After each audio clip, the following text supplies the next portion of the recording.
विपक्ष का मतलब होता है जनता का पक्ष, और जनता के पक्ष को दबाने का ही काम करता है सत्ता पक्ष। जनतंत्र का तकाजा है कि जनता की आवाज शांतिपूर्ण तरीके से अपना सत्ता पक्ष के कानों तक जाए, और उसके लिए सत्ता पक्ष का भी टिकी हुई ये जिम्मेदारी होती है कि उसकी भावनाओं को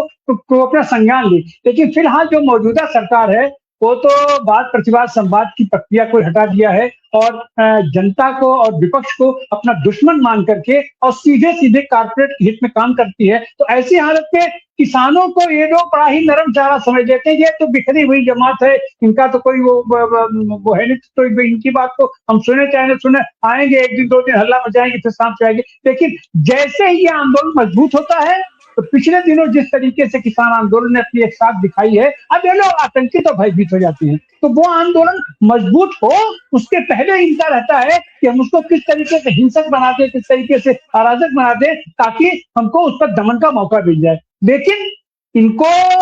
दमन का मौका न देकर के शांतिपूर्ण तरीके से हमारा किसान आंदोलन, और उसी कड़ी में हमारा उड़ीसा का भी आंदोलन बढ़ रहा है, हम उसको कुछ शुभकामनाएं देते हैं। और आने वाले दिनों में निश्चित रूप से देशव्यापी ये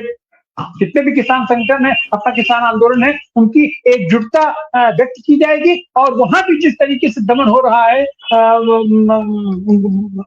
उनके साथ नाइंसाफी हो रही है, उनकी आवाज नहीं सुनी जा रही है, और यह तो इनका है कि उसमें से खास करके ये जो सरकार है, जो पार्टी है, ये तो एक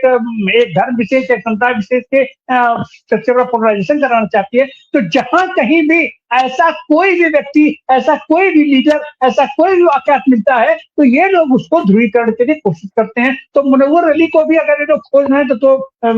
ये कोई नई बात नहीं है, लेकिन उनको बताना पड़ेगा कि मुनव्वर अली अकेला नहीं है। आगे मतलब जनता की आवाज है, पूरे विपक्ष की आवाज है, और पूरे किसान आंदोलन की आवाज है, और देश भर का किसान सक्रिय होकर के आंदोलित होकर के उभरेगा, और उड़ीसा भी उसी मुख्य धारा में शामिल होकर के देश के साथ जो इन्होंने जो लड़ाई छेड़ी है, सम्मान की लड़ाई। सबसे बड़ी बात है कि किसान को ही आप सम्मान नहीं दोगे, किसान जो कि आपका पालन पोषण करता है, तो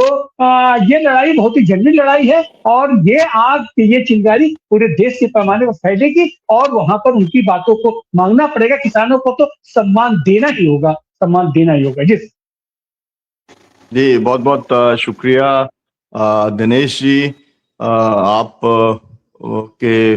साथ से सहयोग से मधुमिता जी भी जुड़ी, मुनव्वर अली जी भी जुड़े। भारतीय किसान यूनियन के साथ में हम लोगों का बहुत पुराना रिश्ता है। महात्मा टिकैत जी के जमाने से मुल्ताई के अंदर जब गोली चालन हुआ था, तो सबसे पहले